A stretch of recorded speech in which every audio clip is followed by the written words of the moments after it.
दिव्यमानव संस्कृतिः वसतु मामक हृदय कमले लसतु भारत भूतले सर्वमङ्गलदायिनीयं दिव्यमानव संस्कृतिः वसतु मामक हृदय कमले लसतु भारत भूतले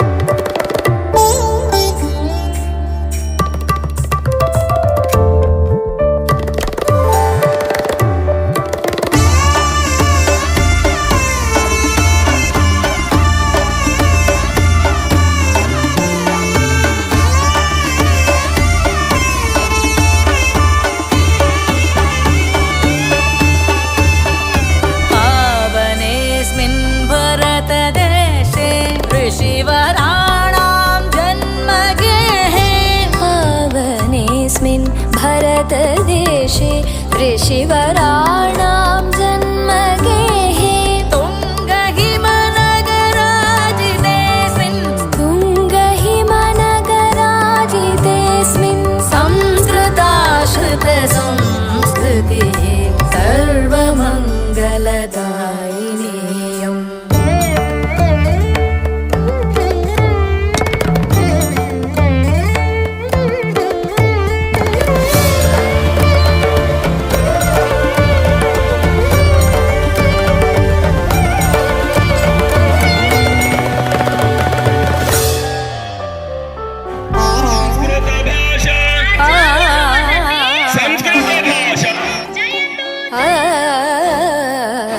पूर्वजानां गहन तपसा संस्कृत भव्यकमलं पूर्वजानां गहन तपसा संस्कृत भव्यकमलम् अनवरतमिदमृतमतुलम् अनवरतमिदमृतमतुलम् पूरयतु नवसौरभम् सर्वमङ्गलदायिनीयम्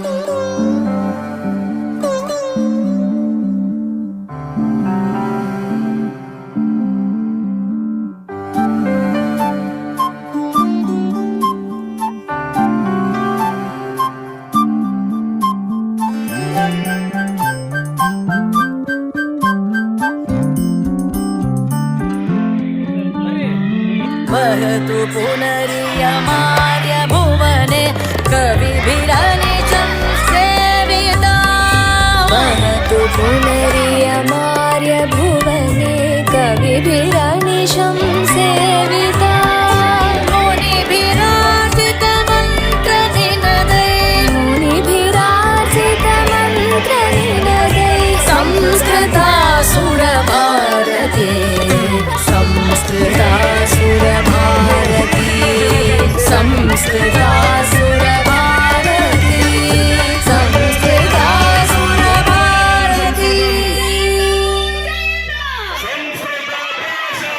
कल्ये बुद्धति मम जननी पश्चामामपि बोधयति उष्णजलेन प्लावयति नववसनं सा परिधारयति जय जय हे भगवति सुरभारति तव चरणों प्रणमामः जय जय हे भगवति सुरभारति तव चरणों प्रणमामः नाद ब्रह्ममयि जय भागेश्वरि नाद ब्रह्ममयि जय भागेश्वरि शरणं ते गच्छामः जय जय हे भगवति सुरभारति तव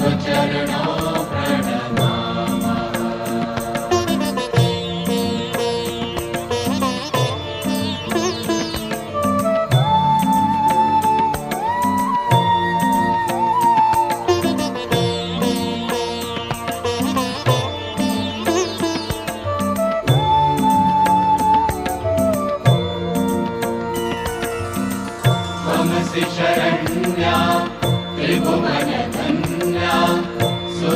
मुनिवन्दित चरणा त्वमसि शरण्या त्रिभुवन धन्या सुरमुनिवन्दित चरणा नवरस मधुरा कविता मुखरा नवरस मधुरा कविता मुखरा स्मित रुचि रुचिरा भरणा जय जय हे भगवती सुर भारती तव चरणों प्रणमामः।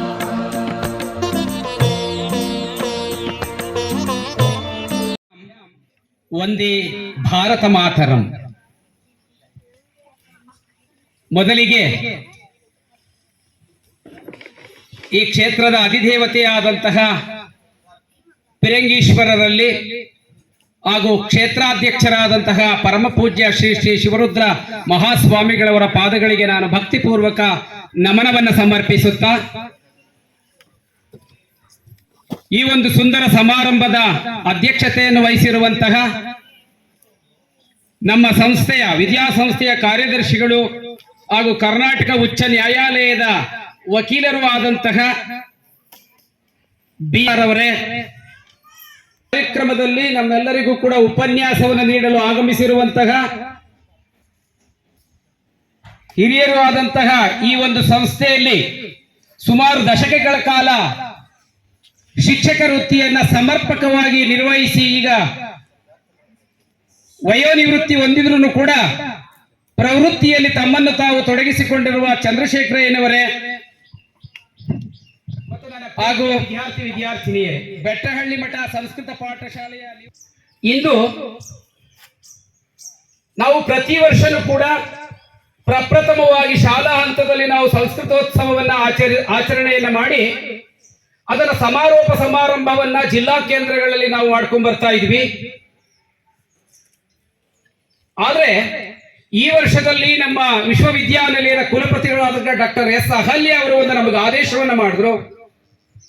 ಇಲ್ಲ, ಗ್ರಾಮೀಣ ಪ್ರದೇಶಗಳಲ್ಲಿ ಈ ಸಂಸ್ಕೃತದ ಮಹತ್ವದ ಅರಿವು ಎಲ್ಲ ಜನಸಾಮಾನ್ಯರಿಗೂ ಆಗಬೇಕು ಅಂತ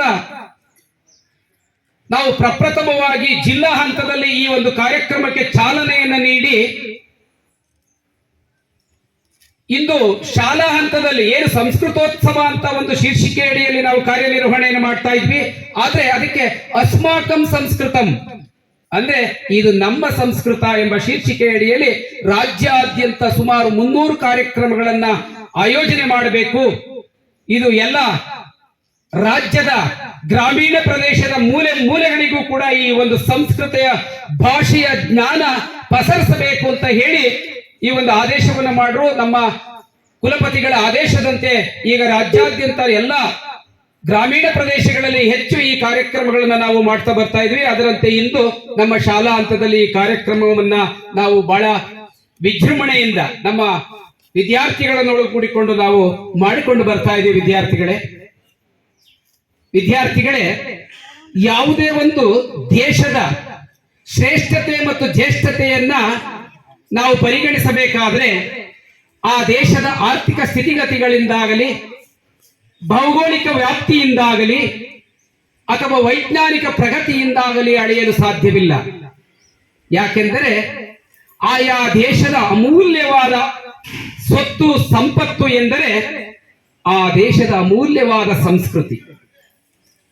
ಇದು ಅಹಂಕಾರದ ಮಾತಲ್ಲ, ಅಭಿಮಾನದ ಮಾತು, ಸೊಕ್ಕಿನ ಮಾತಲ್ಲ, ಸಂತೋಷದ ಮಾತು, ಗತ್ತಿನ ಮಾತಲ್ಲ, ಗಮ್ಮತ್ತಿನ ಮಾತು. ಯಾಕಂದ್ರೆ ಎಲ್ಲ ದೇಶಗಳ ಪೈಕಿ ಅತ್ಯಂತ ಧೀಮಂತ, ಶ್ರೀಮಂತ, ಜೀವಂತ ಸಂಸ್ಕೃತಿ ಅಂದ್ರೆ ಅದು ನಮ್ಮ ಭಾರತೀಯ ಸಂಸ್ಕೃತಿ ಅಂತ ಹೇಳೋದಕ್ಕೆ ನಾನಾದ್ರೂ ಬಹಳ ಹೆಮ್ಮೆಯನ್ನ ಪಡ್ತೀನಿ ಮಕ್ಕಳೇ. ಯಾಕಂದ್ರೆ ಭಾರತೀಯ ಈ ಒಂದು ಸಂಸ್ಕೃತಿಯ ಬೇರುಗಳನ್ನು ನಾವು ಕಾಣಬೇಕಂದ್ರೆ ಈ ಭಾರತದ ಪುಣ್ಯ ಭೂಮಿಯಲ್ಲಿ ನಾವು ನೋಡ್ಬೇಕಾಗುತ್ತೆ. ಈ ಭಾರತದ ಪುಣ್ಯ ಭೂಮಿಯಲ್ಲಿ ಸಂಸ್ಕೃತಿಯ ಬೇರುಗಳಿದಾವೆ. ಆ ಸಂಸ್ಕೃತಿಯ ಸಾರ ಇರೋದು ಸಂಸ್ಕೃತ ಭಾಷೆಯ ಗ್ರಂಥಗಳಲ್ಲಿ. ಆ ಸಾರದ ಸೌರಭ ಇರೋದು ಮಠ ಮಂದಿರಗಳಲ್ಲಿ ಅಂತ ನಾನಾದ್ರೂ ಈ ಸಂದರ್ಭದಲ್ಲಿ ಹೇಳಕ್ ಇಷ್ಟಪಡ್ತೀನಿ. ಯಾಕಂದ್ರೆ ನೀವು ಕರ್ನಾಟಕದ ಪುಟವನ್ನ ಒಂದು ಸಾರಿ ನಗದು ನೋಡಿ ಮಕ್ಕಳೇ. ಕರ್ನಾಟಕದ ಪುಟವನ್ನ ಒಂದು ಸಾರಿ ತೆಗೆದು ನೋಡಿ. ಯಾಕಂದ್ರೆ ಮಠಗಳು, ಮಂದಿರಗಳು ಈ ಒಂದು ಸಮಾಜಕ್ಕೆ ನೈತಿಕ ಶಿಕ್ಷಣ ಮತ್ತು ಧಾರ್ಮಿಕ ಸಾಹಿತ್ಯದ ವಾಹಿನಿಗಳಾಗಿ ಸೇವೆಯನ್ನು ಸಲ್ಲಿಸುತ್ತಾ,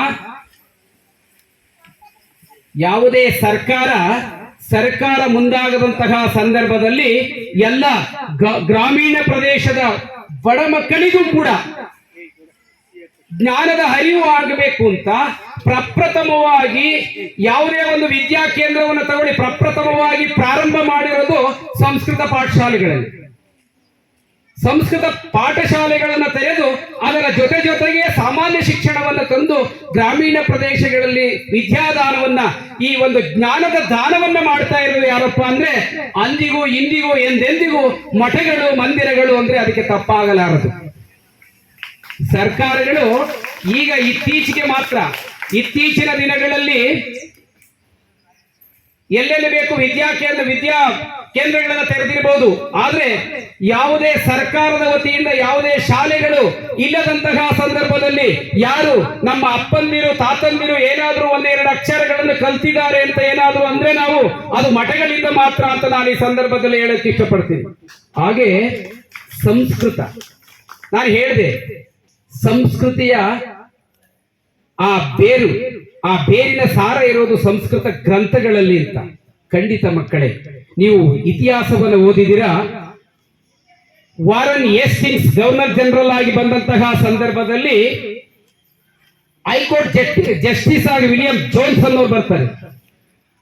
ಈಗ ನಮ್ಮ ವಕೀಲರು ಇಲ್ಲೇ ಇದ್ದಾರೆ, ಅವಾಗ ಏನು IPC ಕೋಡ್ ನಾವು ಇದೆಯೋ ಸೆಕ್ಷನ್ ಹಾಕ್ತಾರ, ಆಗ ನಮಗೆ ಭಗವದ್ಗೀತೆನೆ ಅವಾಗ ಇಂಡಿಯನ್ ಪ್ಯಾನಲ್ ಕೋಡ್ ಅಂತ ನಾವೇನು ಹೇಳ್ತೀವಿ ಅದೇ ಇದ್ದಿದ್ದು. ಮುಸ್ಲಿಂ ಬೈಬಲ್ ಇತ್ತು ಇವರಿಗೆ, ಮತ್ತೆ ಬೇರೆ ಅವರ ಧರ್ಮ ಗ್ರಂಥಗಳನ್ನೇ ಅವಾಗ ನಾವು ನಮ್ಮ IPC ಕೋಡ್ಗಳನ್ನಾಗಿ ಮಾಡಿಕೊಂಡು ಕಾರ್ಯನಿರ್ವಹಣೆಯನ್ನ ಮಾಡ್ತಿದ್ದಂತ ಸಂದರ್ಭದಲ್ಲಿ ನಮ್ಮದು ಭಗವದ್ಗೀತೆ ಅವಾಗ ಇಂಡಿಯನ್ ಪ್ಯಾನಲ್ ಕೋಡ್ ಅಂತ ಹೇಳಿದಾಗ ಜಸ್ಟಿಸ್ ಬಂದವನು ಆ ಸಂಸ್ಕೃತದಲ್ಲಿ ಇತ್ತಲ್ಲ, ಮತ್ತೆ ಅವನೇನಾದ್ರು ಜಡ್ಜ್ಮೆಂಟ್ ಕೊಡ್ಬೇಕಂತ ಅಂದ್ರೆ ಆ ಭಾಷೆಯ ಅರಿವು ಅವರಿಗಿರ್ಬೇಕು.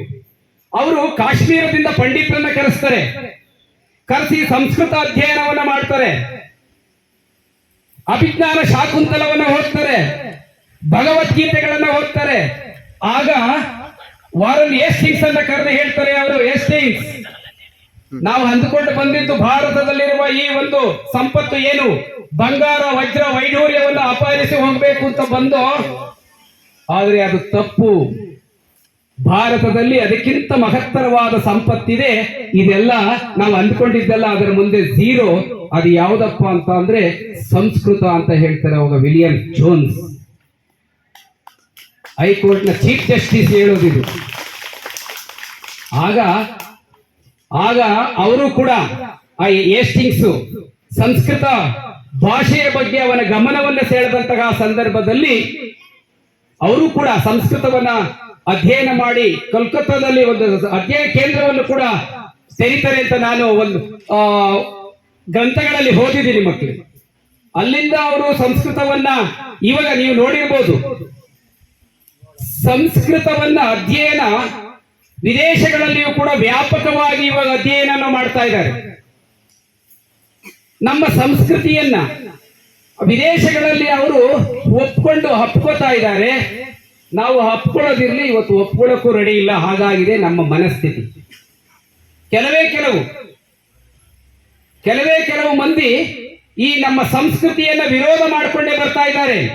ವಿದೇಶಿಯರು ನಮ್ಮ ಸಂಸ್ಕೃತವನ್ನ ಒಪ್ಪಿಕೊಂಡು ಹಪ್ಕೋತಾ ಇದ್ರು ಕೂಡ ಯಾರೋ ಕೆಲವು ವ್ಯಕ್ತಿಗಳು ಇದನ್ನ ವಿರೋಧಿಸಿಕೊಂಡೇ ಬರ್ತಾ ಇರೋದನ್ನ ನಾವೆಲ್ಲ ನೋಡ್ತಾ ಇದೀವಿ, ಕೇಳ್ತಾ ಇದೀವಿ. ನಮ್ಮ ಸೈನಿಕರನ್ನು ಕೂಡ ವಿರೋಧಿಸ್ತಾ ಇರೋದು ನಾವು ನೋಡಿದೀವಿ. ಇವತ್ತು ಅವರ ಸಂಸ್ಕೃತಿನೇ ಅಂತದು. ನಮ್ಮ ದೇಶಕ್ಕೆ ಇಷ್ಟೊಂದು ಹೆಸರು ಬರೋದಕ್ಕೆ ಕಾರಣ ನಮ್ಮ ಸಂಸ್ಕೃತಿನೇ. ಆ ಸಂಸ್ಕೃತಿಯ ಹಿನ್ನೆಲೆ ನಮಗೆ ಸಂಸ್ಕೃತ ಅಂತ ಹೇಳಿದ್ವಿ. ಈಗ ಸಂಸ್ಕೃತದ ಮಹತ್ವದ ಬಗ್ಗೆ ನಮಗೆ ಉಪನ್ಯಾಸ ನೀಡಲು ನಮ್ಮ ಗಣ್ಯರೆಲ್ಲ ಹಸೀರಾಗಿದ್ದಾರೆ, ಇಲ್ಲಿ ಅವರು ಮಾತಾಡಲಿದ್ದಾರೆ. ನಾನು ಮಕ್ಕಳೇ, ಈ ಸಂಸ್ಕೃತ ಭಾಷೆಯನ್ನ ನೀವೆಲ್ಲರೂ ಕಲಿಬೇಕು. ಈ ಸಂಸ್ಕೃತ ಭಾಷೆ ಅನ್ನೋದು ಒಂದು ಸುಂದರವಾದ ಹೂವು ಇದ್ದಾಗೆ. ಆ ಹೂವಿನಲ್ಲಿರುವಂತಹ ಜ್ಞಾನವೆಂಬ ಮಕರಂದವನ್ನ ಹೀರುವಂತ ದುಂಬಿಗಳು ನೀವು ಆಗಬೇಕು. ಅದು ಸುಮ್ಮನೆ ಸುಮ್ಮನೆ ಆಗೋದಿಲ್ಲ, ಅದು ನೀವು ಕಷ್ಟಪಡಬೇಕು. ಯಾಕಂದ್ರೆ ಯಾರು ಬರೀ ನೀರಿನಿಂದ ಸ್ನಾನ ಮಾಡ್ತಾನೋ ಅವನು ಬರೀ ಬಟ್ಟೆಯನ್ನು ಅಷ್ಟೇ ಬದಲಾಯಿಸಬಹುದು ಮಕ್ಕಳೇ, ಆದರೆ ಬೆವರಿನಿಂದ ಸ್ನಾನ ಮಾಡುವಂತವನು ಇತಿಹಾಸವನ್ನೇ ಸೃಷ್ಟಿ ಮಾಡಬಹುದು. ಹಾಗೆ ಈಗ ಬೇಂದ್ರೆಯವರನ್ನ ಒಬ್ಬ ಕೇಳ್ತಾನಂತೆ, ಗುರುಗಳೇ ನಾನು ನಿಮ್ಮ ಹಾಗೆ ಆಗಬೇಕು, ಏನು ನಿಮ್ಮ ಉಪದೇಶ ಅಂತ. ಅವ್ರು ಹೇಳ್ತಾರಂತೆ ಬೇಂದ್ರೆಯವರು, ನೀನು ಕೂಡ ನನ್ನ ಹಾಗೆ ಬೆಂದ್ರೆ ನೀನು ಕೂಡ ಬೇಂದ್ರೆ ಆಗ್ಬಹುದು ಅಂತ. ಅಂದ್ರೆ ಅದರ ಅರ್ಥ ಎಲ್ಲರೂ ಕೂಡ ಕಷ್ಟಪಡಬೇಕು, ಕಷ್ಟಪಟ್ಟಾಗ ಮಾತ್ರ ಅದು ಸುಖದ ಪ್ರಾಪ್ತಿ ಆಗುತ್ತೆ ಅಂತ ನಾನಾದ್ರೂ ಈ ಸಂದರ್ಭದಲ್ಲಿ ಹೇಳ್ತಾ, ಜಾಸ್ತಿ ಆಗುತ್ತೆ. ಅದಕ್ಕೆ ಕವಿ ಕರೋತಿ ಕಾವ್ಯಾನಿ ರಸಂ ಜಾನಾತಿ ಪಂಡಿತ ತರುಕ್ಷೃಜತಿ ಪುಷ್ಪಾಣಿ ಮರುತ್ ವಹತಿ ಸೌರಭಂ ಅಂತ ಒಂದು ಕವಿ ಕಾವ್ಯವನ್ನ ರಚನೆ ಮಾಡ್ತಾನೆ, ಅದರ ಸ್ವಾದವನ್ನ ಇರುವನು ಪಂಡಿತ. ಮರ ಒಂದು ಹೂವನ್ನ ಸೃಷ್ಟಿ ಮಾಡುತ್ತೆ, ಆದರೆ ಅದರ ಸೌರಭವನ್ನ ಒಯ್ಯುವುದು ಮಾತ್ರ ಗಾಳಿ. ಹಾಗೆ ಈ ನಮ್ಮ ಮಠಗಳು ಒಂದು ಸುಂದರವಾದ ಮರಗಳು ಇದ್ದ ಹಾಗೆ, ಬೃಹತ್ ವೃಕ್ಷಗಳಿದ್ದ ಹಾಗೆ, ಅವು ಈ ವಿದ್ಯೆ ಎಂಬ ಪುಷ್ಪವನ್ನ ಅರಳಿಸ್ತಾ ಇದ್ದಾವೆ. ಆ ಪುಷ್ಪದಲ್ಲಿರುವ ಸೌರಭವನ್ನ ಒಯ್ಯುವಂತಹ ವಾಯು ನಾವೆಲ್ಲ ಆಗಬೇಕು ಅಂತ ಹೇಳ್ತಾ, ಎಲ್ಲರೂ ಕೂಡ ಸಂಸ್ಕೃತ ಕಲಿಕೆಗೆ ನಿಮ್ಮ ಹೆಚ್ಚಿನ ಆಸಕ್ತಿಯನ್ನ ನೀಡಬೇಕು ಅಂತ ಈ ಸಂದರ್ಭದಲ್ಲಿ ಪರಮ ಪೂಜ್ಯರ ಪಾದಾರ ಬಿಂದಗಳಲ್ಲಿ ನನ್ನ ಭಕ್ತಿಪೂರ್ವ ಪ್ರಣಾಮಗಳನ್ನು ಅರ್ಪಿಸ್ತಾ, ಈ ಒಂದು ಕಾರ್ಯಕ್ರಮದ ಅಧ್ಯಕ್ಷತೆಯನ್ನು ವಹಿಸಿರುವ ಸಂಸ್ಥೆಯ ಕಾರ್ಯದರ್ಶಿಗಳು, ವಕೀಲರು ಆಗಿರ್ತಕ್ಕಂಥ BN ಲೋಕೇಶ್ ಅವರೇ, ಹಾಗೆ ಈ ವಿದ್ಯಾಪೀಠ ನಿರ್ದೇಶಕರಾದ ಬಸವರಾಜು ಅವರೇ, ಗ್ರಾಮ ಪಂಚಾಯಿತಿಯ ಸದಸ್ಯರೇ, ಈ ಒಂದು ಕಾರ್ಯಕ್ರಮಕ್ಕೆ ವಿಶೇಷವಾಗಿ ಉಪನ್ಯಾಸವನ್ನು ನೀಡಲು ಆಗಮಿಸಿರ್ತಕ್ಕಂಥ ನನ್ನ ಮಿತ್ರರು, ಹಿರಿಯರೂ ಆಗಿರುವ ಶ್ರೀ ಚಂದ್ರಶೇಖರಯ್ಯನವರೇ, ಹಾಗೂ ಇಲ್ಲಿ ಆಸೀನರಾಗಿರುವ ಎಲ್ಲ ಶಾಲೆಗಳ ಮುಖ್ಯಸ್ಥರೇ, ಶಿಕ್ಷಕರುಗಳೇ ಹಾಗೂ ಬೋಧಕೇತರ ಸಿಬ್ಬಂದಿಯವರೇ, ಪ್ರಿಯ ವಿದ್ಯಾರ್ಥಿ ಮಿತ್ರರೇ ಹಾಗೂ ವಿಜ್ಞಾನ ಕೇಂದ್ರದಿಂದ ಆಗಮಿಸಿರ್ತಕ್ಕಂಥ ವಿದ್ಯಾರ್ಥಿಗಳೇ, ಇದು ಒಂದು ವಿಶಿಷ್ಟವಾಗಿರ್ತಕ್ಕಂಥ ಕಾರ್ಯಕ್ರಮ.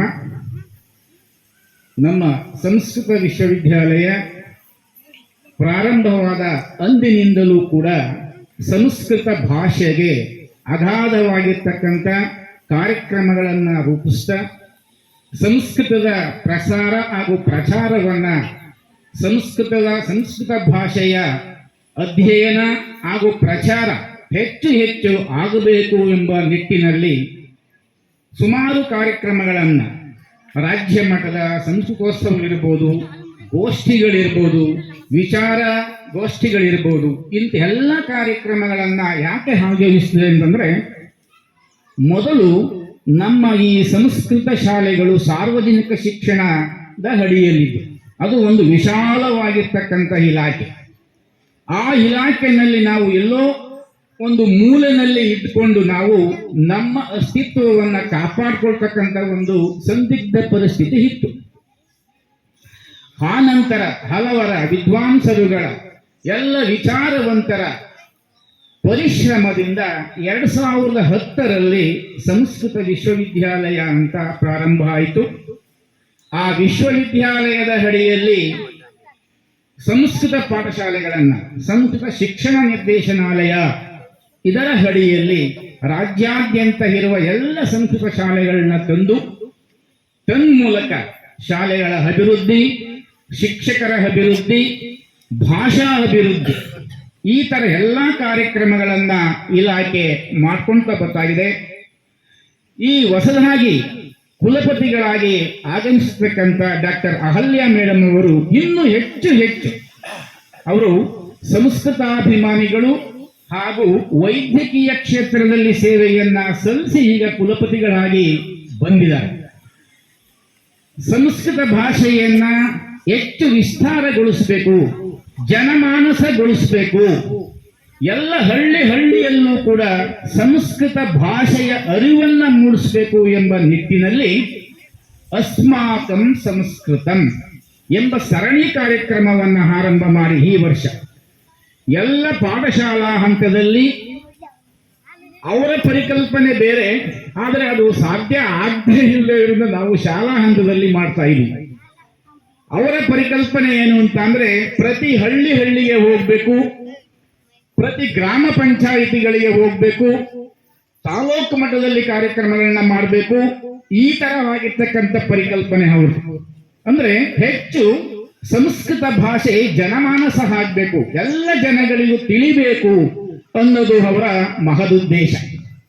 ಅದು ಸಾಧ್ಯವಾಗದೆ ಇರೋ ಸನ್ನಿವೇಶಗಳು ತುಂಬಾ ಇರೋದ್ರಿಂದ ಸ್ವಲ್ಪ ಮೆಟ್ಟಿಗಾದ್ರೂ ನಾವು ಶಾಲಾ ಹಂತದಲ್ಲಾದ್ರೂ ಕೂಡ ಈ ಒಂದು ಕಾರ್ಯಕ್ರಮವನ್ನ ಇಟ್ಕೊಂಡು ತನ್ಮೂಲಕ ಸಂಸ್ಕೃತ ಭಾಷೆಯಲ್ಲಿ ಇರ್ತಕ್ಕಂಥ ವೈಶಿಷ್ಟ್ಯತೆಯನ್ನ, ಸಂಸ್ಕೃತ ಭಾಷೆಯಲ್ಲಿ ಇರ್ತಕ್ಕಂಥ ವಿಶಾಲ ಜ್ಞಾನವನ್ನ ಎಲ್ಲರಿಗೂ ತಿಳಿಯಪಡಿಸಬೇಕು ಅಂತ ಹೇಳಿ ಈ ಒಂದು ಕಾರ್ಯಕ್ರಮವನ್ನ ಇಲ್ಲಿ ಆಯೋಜನೆ ಮಾಡಿದ್ದಾರೆ. ಈ ಒಂದು ಕಾರ್ಯಕ್ರಮದ ಉದ್ಘಾಟನೆಯನ್ನ ನನಗೆ ಜವಾಬ್ದಾರಿಯಾಗಿ ವಹಿಸಿದ್ರು. ಈ ಒಂದು ಕಾರ್ಯಕ್ರಮ ಜಾಜಲ್ಯವಾಗಿ ಬೆಳಗಲಿ ಅಂತ ನಾನು ತುಂಬು ಹೃದಯದಿಂದ ಈ ಕಾರ್ಯಕ್ರಮವನ್ನ ಉದ್ಘಾಟಿಸಿದ್ದೀನಿ. ಗುರುಗಳ ಸಾನ್ನಿಧ್ಯದಲ್ಲಿ ಅಂತ ಹೇಳೋಕೆ ನನಗೆ ಹೆಮ್ಮೆ ಆಗ್ತದೆ. ನಾವು ದೀಪ ಬೆಳಗಿಸುವಾಗ ಒಂದು ಶ್ಲೋಕವನ್ನ ಹೇಳ್ತೀವಿ, ಅಸತೋಮ ಸದ್ಗಮಯ ತಮಸೋಮ ಜ್ಯೋತಿರ್ಗಮಯ ಮೃತ್ಯೋರ್ಮ ಅಮೃತಂಗಮಯ ಅಂತ. ಅಂದ್ರೆ ಅಸತೋಮ ಸದ್ಗಮಯ ಅಂದ್ರೆ ಅಸತ್ಯದಿಂದ ಸತ್ಯದ ಕಡೆಗೆ, ತಮಸೋಮ ಜ್ಯೋತಿರ್ಗಮಯ ಅಂದ್ರೆ ಕತ್ತಲಿನಿಂದ ಬೆಳಕಿನ ಕಡೆಗೆ, ಮೃತ್ಯೋರ್ಮ ಅಮೃತಂಗಮಯ ಅಂದ್ರೆ ಸಾವಿನಿಂದ ಅಮೃತತ್ವದ ಕಡೆಗೆ. ಇದು ಸಂಸ್ಕೃತ ಶ್ಲೋಕ. ಯಾವುದೇ ನಾವು ದೇವರ ಪ್ರಾರ್ಥನೆಯನ್ನ ಮಾಡ್ತಾ ಇದ್ದೀವಿ, ದೇವರ ಒಂದು ಅನುಗ್ರಹವನ್ನ ನಾವು ಬೇಡ್ಕೊಂತೀವಿ ಅಂತ ಅಂದ್ರೆ ಏನು ಮಾಧ್ಯಮ ಇದೆ, ಅದು ಸಂವಹನ ಮಾಧ್ಯಮ ಅಂತ, ಅದನ್ನು ನಾವು ಪ್ರಾರ್ಥನೆ ಅಂತ ಕರಿತೀವಿ. ಈಗ ನಿಮ್ಗೆಲ್ಲ ನಾವು ಪ್ರಾರ್ಥನೆಯನ್ನ ಮಾಡ್ತೀವಿ, ದೇವರೇ ನನಗೆ ಒಳ್ಳೇದು ಮಾಡಪ್ಪ, ದೇವರೇ ನಮಗೆ ವಿದ್ಯಾ ಬುದ್ಧಿಯನ್ನ ಕೊಡಪ್ಪ ಅಂತ ಹೇಳಿ ನೀವು ಗಣೇಶನನ್ನ ಇಲ್ಲಿ ಪ್ರತಿಷ್ಠಾಪನೆ ಮಾಡಿದ್ದೀರಾ. ಅದು ವಿದ್ಯಾದಿ ದೇವತೆ ಗಣಪತಿನ ನೀವು ಬೇಡ್ಕೊಂತೀರಿ, ನಮಗೆ ವಿದ್ಯಾ ಬುದ್ಧಿಯನ್ನ ಕೊಡು. ದದಾತಿ ವಿನಯಂ ಸಂಸ್ಕೃತಂ ವಿಜ್ಞಾನಮಯಂ ಅನ್ನದಾನಂ ಪರಂ ದಾನಂ. ಈ ತರ ಈ ಧ್ಯೇಯ ವಾಕ್ಯಗಳನ್ನ ಯಾಕೆ ಬಳಸ್ಕೊಂತಾರೆ ಅಂತ ಅಂದ್ರೆ ಅದು ಸಂಸ್ಕೃತ ಭಾಷೆಯ ವೈಶಿಷ್ಟ್ಯತೆಯಂಗೆ. ಬೇರೆದರಲ್ಲಿ ನಾವು ಈ ತರ ವೈಶಿಷ್ಟ್ಯತೆಯನ್ನ ಕಾಣಕ್ಕೆ ಸಾಧ್ಯ ಆಗೋದಿಲ್ಲ. ಈಗ ನಾವು ಶಿಷ್ಟಾಚಾರವಾಗಿ ಭಾಷೆಯನ್ನ ಹೇಗೆ ಬಳಕೆ ಮಾಡ್ಕೊಬಹುದು ಅಂತ ಅಂದ್ರೆ, ಈಗ ನೀವು ಗುಡ್ ಮಾರ್ನಿಂಗ್ ಅಂತ ಇಂಗ್ಲಿಷ್ ನಲ್ಲಿ ಹೇಳ್ತೀರಿ, ಅದನ್ನೇ ಸಂಸ್ಕೃತದಲ್ಲಿ ಏನ್ ಹೇಳ್ತೀವಿ ನಾವು? ಸುಪ್ರಭಾತಂ. ನೋಡಿ, ಗುಡ್ ಮಾರ್ನಿಂಗ್ ಅನ್ನೋದಕ್ಕೂ ಸುಪ್ರಭಾತಂ ಅನ್ನೋದಕ್ಕೂ ಎಷ್ಟು ವ್ಯತ್ಯಾಸ ಇರುತ್ತೆ ಅನ್ನೋದನ್ನ ನೀವು ತಿಳ್ಕೊಂಬ. ಹೀಗೆ ಶಿಷ್ಟಾಚಾರಗಳು ಸ್ವಾಗತಂ ಅಲ್ವಾ, ವದತಿ ಎಲ್ಲ ಕೇಳಿದಿರಲ್ವಾ ನೀವೀಗ? ಪಠತಿ, ವದತಿ, ಗಚ್ಚತಿ, ಆಗಚ್ಚತಿ, ಕಾಧತಿ, ಕ್ರೀಡತಿ, ಈ ಪದಗಳು ನಿಮಗೆ ಪರಿಚಯ ಇದೆ ಅಲ್ವಾ? ಅಹಂ ಪಾಠಂ ಪಠಾಮಿ, ಅಹಂ ಪಾಠಂ ಪಠಾಮಿ, ಅಹಂ ಶಾಲಾಂ ಗಚ್ಚಾಮಿ.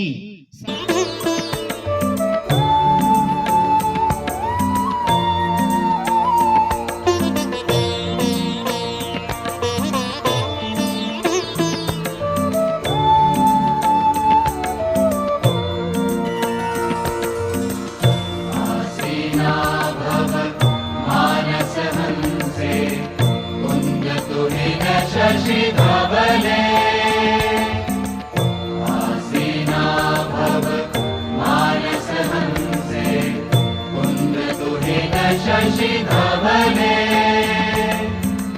हर जड़तां कुरु बोधि विकासं, हर जड़तां कुरु बोधि विकासं, सिद्ध पंकज तनु विमले.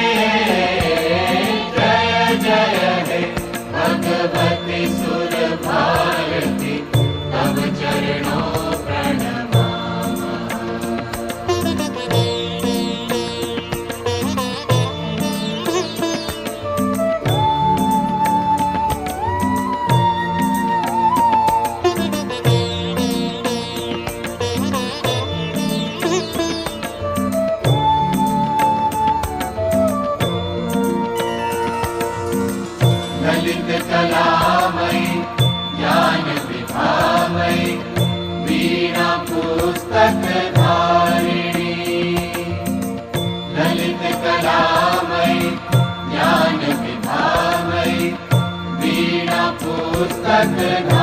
ಎಲ್ಲ ಗಣ್ಯರಿಗೂ ಹೃತ್ಪೂರ್ವಕ ಧನ್ಯವಾದಗಳು.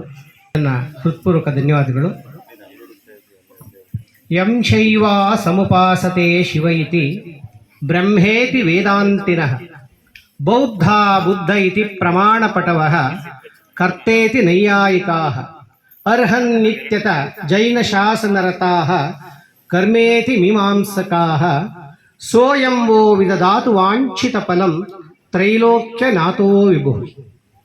ಈ ಶ್ಲೋಕವನ್ನ ಉತ್ತರ ಕನ್ನಡದ ಬಾದಾಮಿಯ ಬೆಟ್ಟದ ಮೇಲಿರ್ತಕ್ಕಂಥ ದೇವಸ್ಥಾನದಲ್ಲಿ ಕೆತ್ತಲಾಗಿದೆ. ಈ ದೇವಸ್ಥಾನ ಈ ಶ್ಲೋಕವನ್ನ ರವಿವರ್ಮ ಎಂಬ ಅಂದಿನ ಕಾಲದ ಕವಿ ಬರೆದಿದ್ದಾನೆ. ಈ ಕವಿತೆ, ಈ ಶ್ಲೋಕ ಏನನ್ನು ಹೇಳುತ್ತೆ, ಅದರ ಹಿನ್ನೆಲೆ ಏನು ಅಂದರೆ, ಭಾರತಸ್ಯ ಪ್ರತಿಷ್ಠಾದ್ವೇ ಸಂಸ್ಕೃತ ಸಂಸ್ಕೃತಿಸ್ತತ. ಇಡೀ ಜಗತ್ತಿನಲ್ಲಿ ಭಾರತವನ್ನ ಯಾವುದಕ್ಕೋಸ್ಕರ ಕೊಂಡಾಡ್ತಾರೆ ಅಂದರೆ, ನಮ್ಮ ದೇಶದ ಭಾಷೆಯಾಗಿರ್ತಕ್ಕಂಥ ಸಂಸ್ಕೃತಿ ಹಾಗೂ ಈ ದೇಶದ ಜನರ ವಾಸ ಮಾಡಿಸ್ತಕ್ಕಂಥ ಸ್ಟೈಲ್ ಸಂಸ್ಕೃತಿ ಅಂತಾರೆ. ಇವೆರಡಕ್ಕೋಸ್ಕರ ಇಡೀ ಜಗತ್ತು ಭಾರತವನ್ನ ಕೊಂಡಾಡುತ್ತೆ. ಇದರಲ್ಲಿ ಈ ಶ್ಲೋಕದ ಅರ್ಥ ಏನು ಅನ್ನೋದು ತಿಳಿಸ್ಕೊಡ್ತಾ ನಾನು ಭಾಷಣ ಮುಂದುವರಿಸ್ತೀನಿ. ಯಂ ಶೈವ ಸಮುಪಾಸತೆ, ಶೈವರು ಆ ಪರಮಾತ್ಮನನ್ನ ಶಿವ ಎಂದು ಕರೆಯುತ್ತಾರೆ. ಕರ್ತೇತಿ ನೈಯಾಯಿಕಾಹ, ನ್ಯಾಯಾಂಶ ಮೀಮಾಂಸೆಗಳನ್ನು ಮಾಡ್ತಕ್ಕಂಥವರು ಕರ್ತ ಅಂತ ಕರೀತಾರೆ. ಜೈನರು ಅರ್ಹನ್ ಅಂತ ಕರೀತಾರೆ. ಬೌದ್ಧರು ಪರಮಾತ್ಮನನ್ನ ಬುದ್ಧ ಅಂತ ಕರೀತಾರೆ.